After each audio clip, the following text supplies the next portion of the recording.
Alright, so today I'm going to be doing a advanced movement tutorial for Celeste. Now, there's already an advanced movement tutorial out there on YouTube by a user named Oddbod, and it's a fairly good tutorial.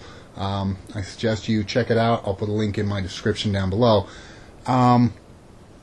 But it doesn't cover all of the moves that I'm going to cover today, and in addition, I've heard a lot of people say that they can't follow his descriptions of how to do some of these moves, so I'm going to try to be a little bit more clear on how to do some of these moves to hopefully help people out.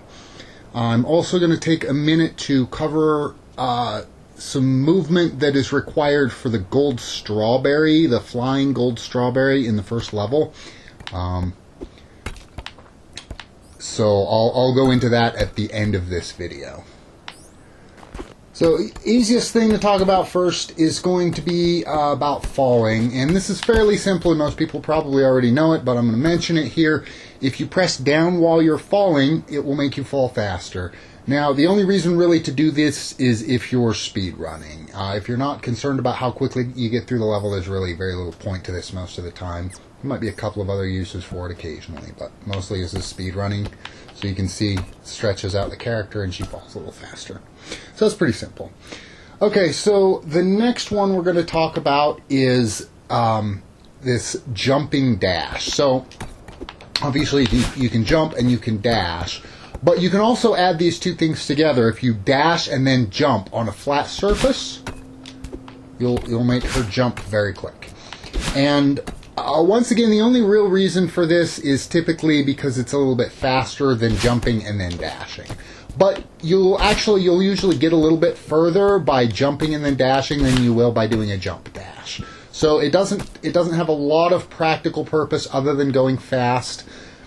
I do use this occasionally in Chapter 3 and I think it's Chapter 4 when you're being chased by Oshiro or when there are the rocks blowing in on you. I'll use this because if you wait until you see a rock coming at you and then use that move, it will usually time you out just perfectly so that you land on top of the rock. Also with Mr. Oshiro, if you do that move and then a forward dash,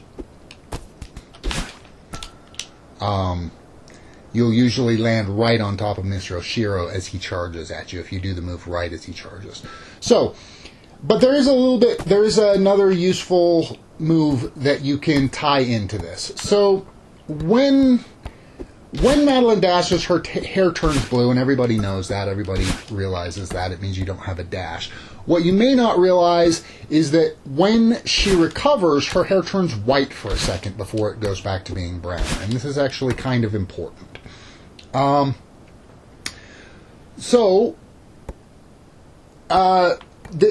That's her recovery phase. Now, when you dash, you can see her hair, it goes blue for just a second, and then it turns white again. And if you jump, anytime during the dash, you're gonna get that little quick jump thing. But if you actually dash while Madeline's hair is white, you will get your dash back, and you'll get the quick jump.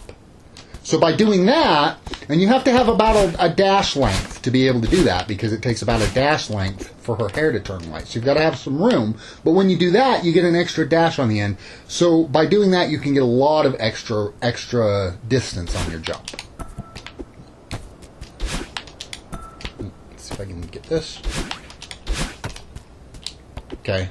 So I did the quick dash, which added my dash and jump together, and I got an extra dash while I was in the air out of it. So I was able to cover a lot more distance.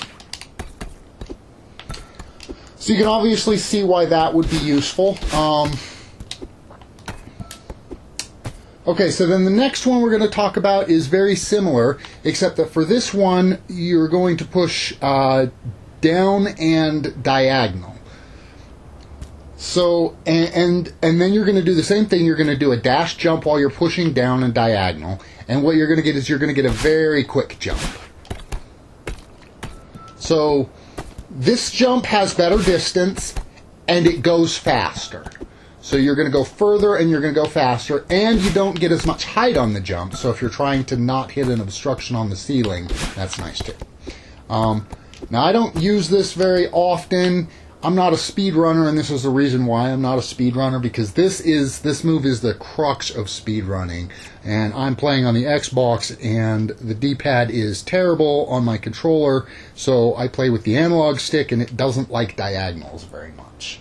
So, if you're going to do this move, I highly suggest you either spring for a good controller like a Pro controller, or get the game on PS4 or something else where you can have a decent D-pad to use. The game is really probably a lot better with a D-pad. So, but you can get your dash back with that too if you have the dash length, and you dash when Madeline's hair turns white. A little harder to do.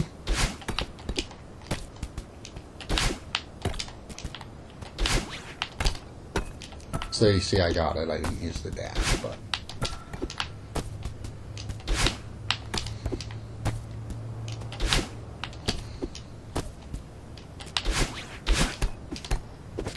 So there you go. Alright, so... now this is used everywhere. There are a ton of uses for this. You can use this move, you can just abuse this move to get through all kinds of obstructions in the game. You can just bypass huge sections of the game. Honestly, it'll make the game a lot easier if you master this move, and it is absolutely 100% necessary if you want to learn to do speedrunning. Okay, so then the next thing is going to be...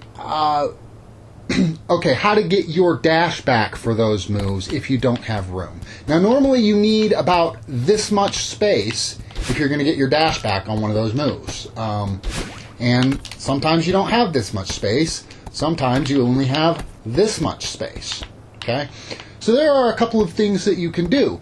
If you have a situation like this, where you have a wall on one side, you can actually dash into the wall, and then if you press back away from the wall and jump when Madeline's hair turns white while you're dashing into the wall, she will actually bounce off of the wall and go the other direction and get her dash back.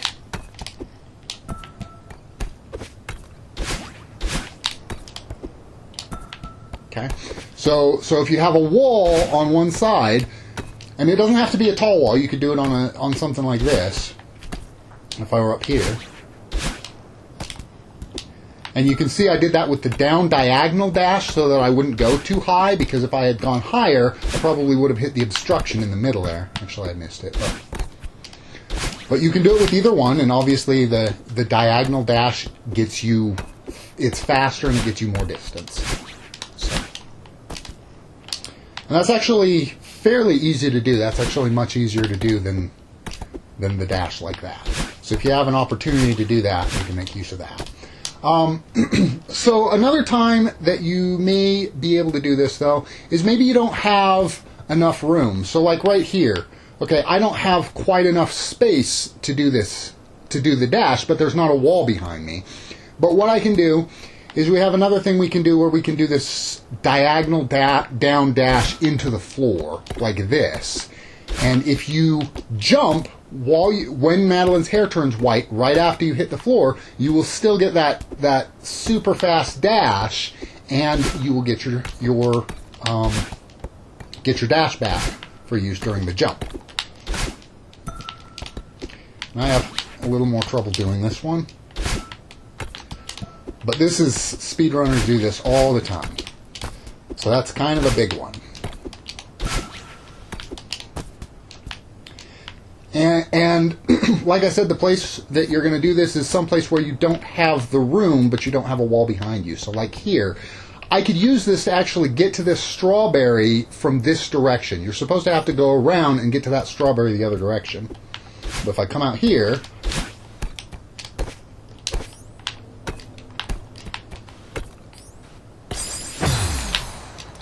and I messed it up by...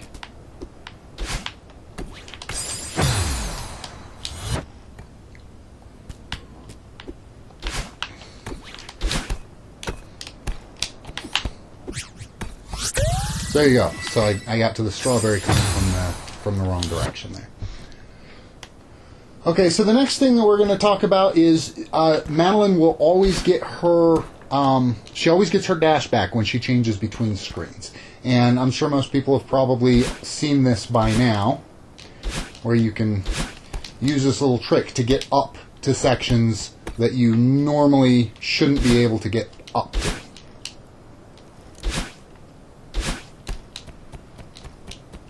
And that's actually required on this particular section to get this crystal heart in this level. But there are other places that you can take advantage of that as well if you keep an eye out for it. One of those places is on Chapter 3 early in the level. Okay, so you've got this key here, and normally you have to go up and jump around the little spikes to get to this key, but if you jump, dash, dash, you just go right up to that key. So you can skip a large section. And so you want to keep an eye out for things like that in the game. Places at screen change, there are often opportunities that you can use those to your advantage. Okay, so the next move that we're going to talk about, we've been talking about dash moves horizontally across the flat floor and jumping off of those dash moves. So the next thing we're going to be talking about is very similar, except now we're talking about going vertical. So this is used for making your way up in levels very quickly. And it's very similar. All you're going to do is you're going to dash up next to a wall, and then you're going to press jump while you're next to that wall. And that's going to propel you high up into the air. Now you can see if you don't do that, this is about as high as you can get. And if you do that, you can get a lot higher. Now you want to not hold the climb button while you're doing this. You can do this while you're holding the climb button, but it's harder to do and you won't get as much height out of it if you're holding the climb button. So make sure you're not holding the climb. You can also do this just from a position where you're climbing on the wall, but you have to release the climb button to do that. So let go of climb and then do your dash, and you could do that straight off of a wall grab. And like the downward dash, if you make clever use of this, this will let you get through some of the areas in the game very, very easily. You can bypass huge sections of the game in ways that weren't necessarily intended to be done like that. Now this technique shows up at the end of Chapter 7B, and then you'll need it all the way through the rest of 7B and 8B and all of the seaside levels. But if you know the technique and you keep it in mind, you can often find ways to abuse it to make the rest of the game much easier.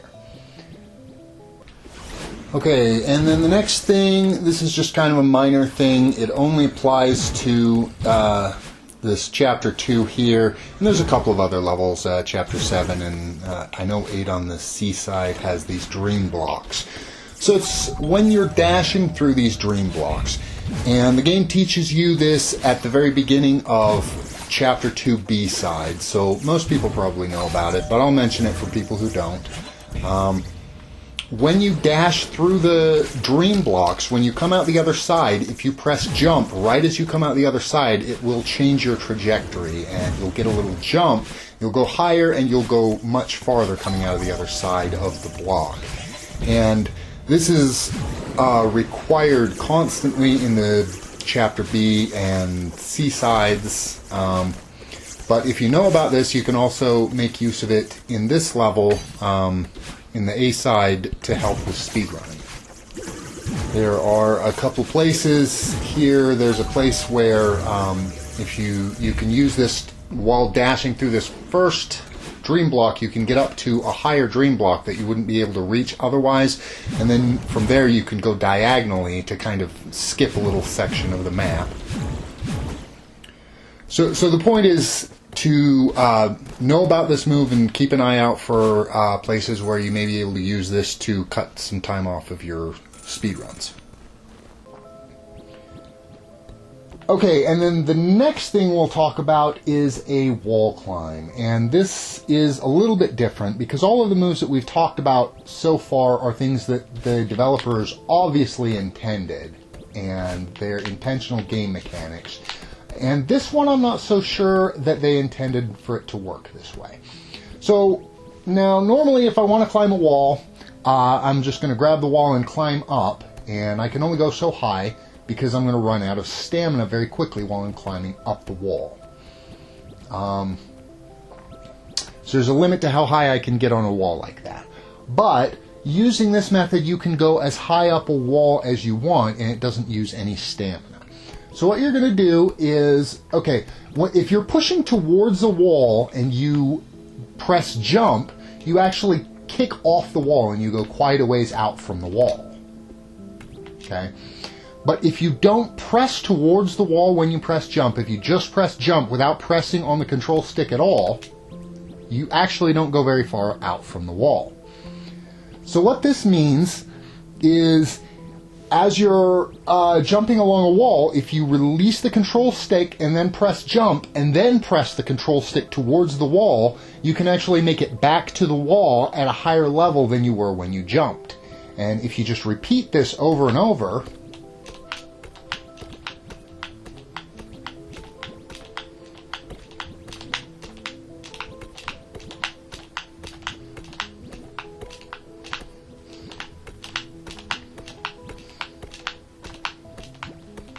you can get as high up on the wall as you need to get, and it never uses any stamina. So, there is no place in the game where this is necessary, because like I said, I don't even think this is something that the developers intended to be in the game. This is just something that the mechanics happen to work out like that. There's no place that you have to use that, but there are some places that you might be able to bypass difficult portions of the game by just climbing up a wall like that you're not intended to be able to go up. And there are also some places in the game where you can just use it to conserve stamina to make certain things easier. And one of those places is going to be at the end of Chapter 1.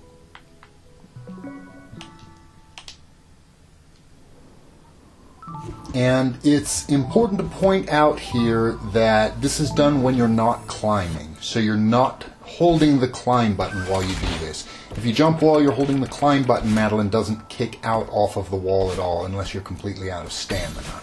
If you jump while you're holding climb, she'll just jump up the wall and stay right in close to the wall, and that's not what you want.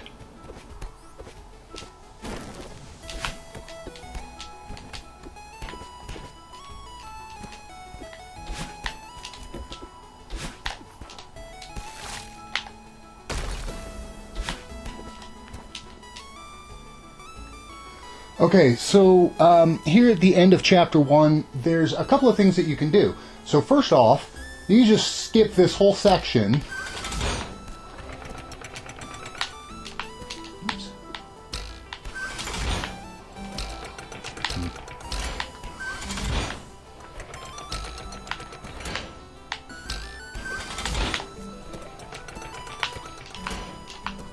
By using this technique to climb up the wall without using up your stamina. And then you jump out. Oops.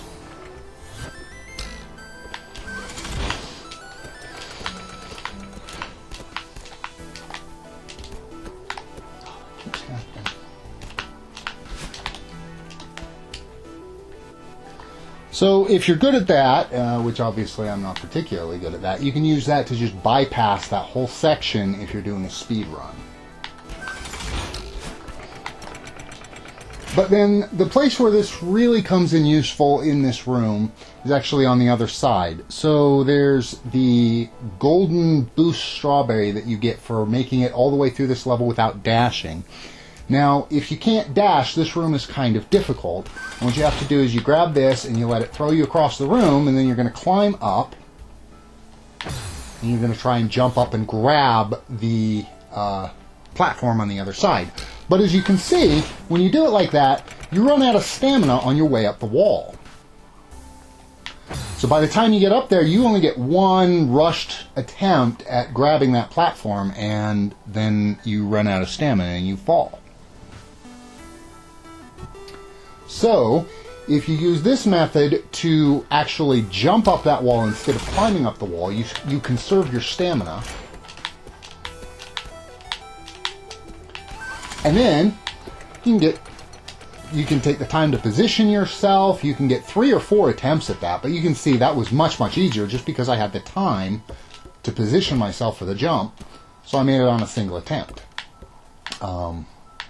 Whereas normally that can take dozens and dozens of attempts to make that.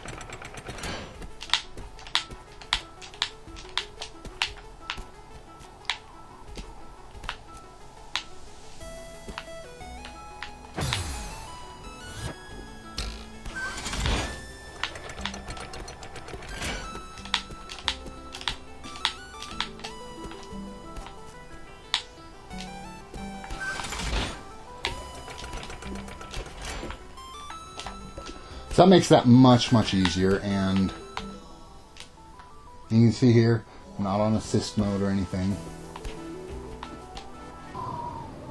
Okay, so now we're going to talk a little bit about spikes in the Forsaken City, and anywhere in the game where you find these spikes, this stuff always applies. But here in the Forsaken City, there are some things that you can do. There's a gold strawberry that you get at the end of this level if you can get in all the way through the level without using a dash. And to do that, there are a lot of things about spikes that you have to know. So the first thing that you need to realize about spikes is that you can cling onto the sides of anything that has spikes. So like right down here, you can cling onto the side above the spikes, right? And that becomes very important. And at the top of this, you can jump over the spikes, but in this particular place, I wouldn't be able to make the jump. So what you do is actually, if you jump first, jump up, then anytime there's spikes, there's a little hitbox just above the spike that you can land on, and that way you can get a little bit more height out of your jump. And so there are a lot of places where you'll do this jump.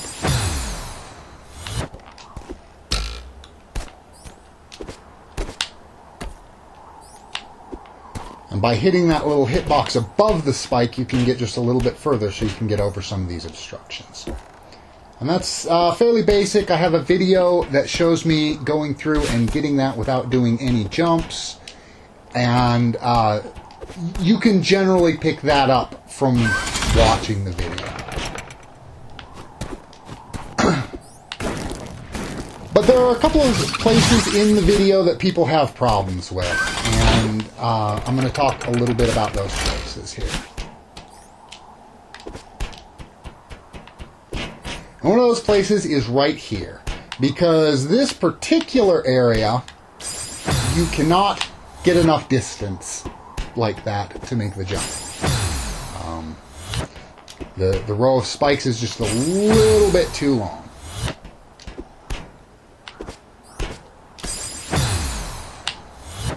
So what most people do is you're going to come out here and you're going to jump from here and try to hit that little spot on the spikes, and it's really difficult to hit it. But if you can hit it just right from that spot, then you have a little bit more momentum, and sometimes you can make it over the spikes. And it's very hard to do, but it can be done.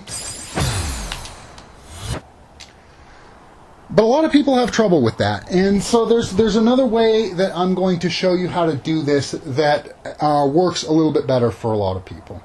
And for starters, what I'm going to do, and I recommend doing this for this challenge. If you're going to try this gold strawberry challenge, this is something that I highly recommend that you do. And I know you can do it on Xbox and PlayStation. I suspect there's a way to do this on Switch and on PC, but I don't know. So what I'm going to do is I'm going to go to the Xbox settings, and I'm going to look for my controller, if I can find it here.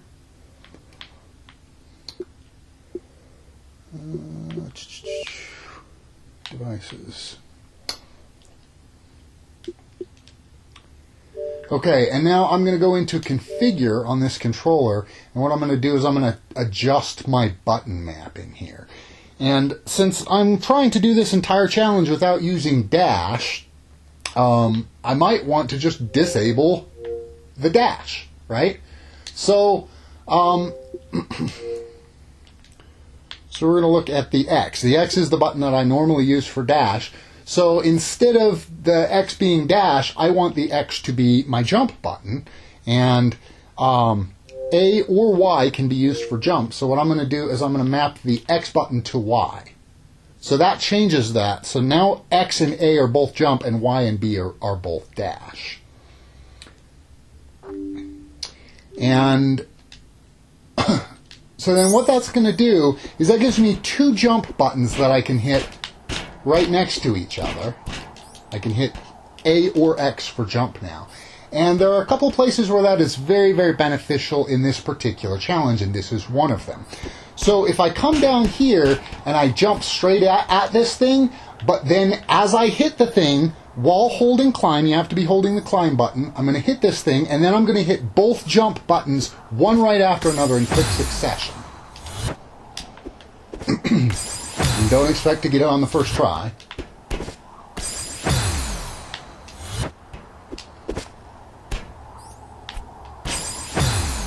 Okay, so there we go. Oops.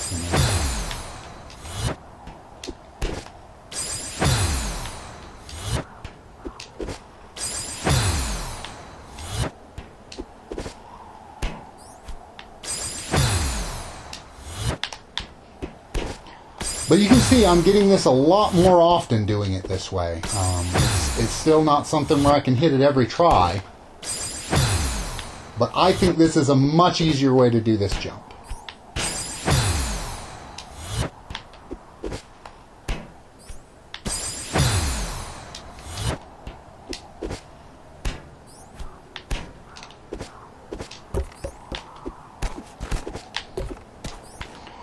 Okay, and then the very next difficult one is in the very next section. And this is the next one people really have trouble with. And what most people do is they climb up here and you get about this far, and then you try to jump up and then jump out away from the wall. And it's very, very difficult to do, and it's usually going to take dozens and dozens and dozens of tries. Okay, and it's actually not a good method to do that. There is a much better method to do this. And credit for this technique goes to one of my YouTube subscribers. It was Curtis Thiessen who actually mentioned this in the comments for one of my videos and showed this technique. So this is the same thing. You're going to map the jump button to be the A and the X button, or if you were on the PlayStation, you'd probably want it as X and square. I don't have a Switch, so I don't know how you do it on the Switch, or even if you can do it on the Switch. Obviously, PC, just however you end up doing it. But for my Xbox, I'm going to map these to A and X so that it's buttons that are right next to each other. And then what I'm going to do is, instead of climbing up and stopping halfway through, I'm going to climb all the way up to the spikes.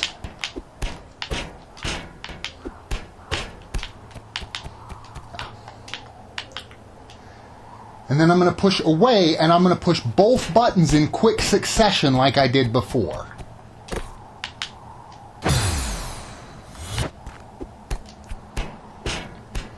And once again, this is not something that's like you'll get it every time, but this is a much, much easier, much better way to do this.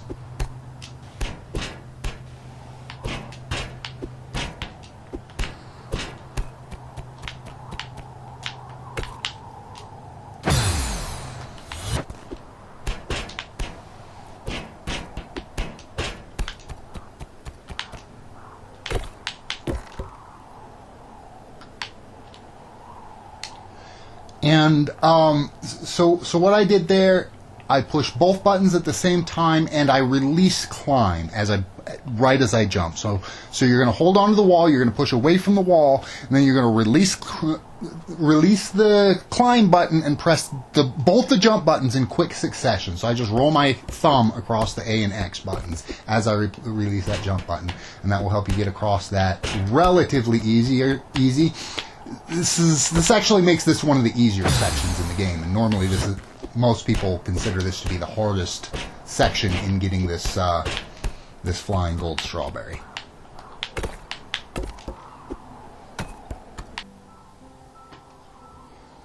Alright, so hopefully some people will get some use out of these moves. Like I said, there's more here than Oddbod had in his video, so hopefully you've learned some things, and this will help you improve your game, and maybe I'll help out some speedrunners out there. So if you get famous because of my moves, give me a shout out. Good luck.